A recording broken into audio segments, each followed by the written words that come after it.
Everything that Factory Obscura makes is highly collaborative amongst our team of creative people and are very intentionally designed for everyone. This building used to be occupied by the Flaming Lips. It was known as the Womb. One of my favorite things is watching the connections that happen between people as they're sharing this experience. Each room of the mixtape experience is designed around a different emotion that can be expressed through music.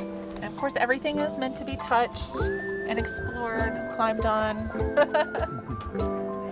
It really is fun to watch someone go through a Factory Obscura experience and come across a tiny detail that really surprises them, and you can see it on their face.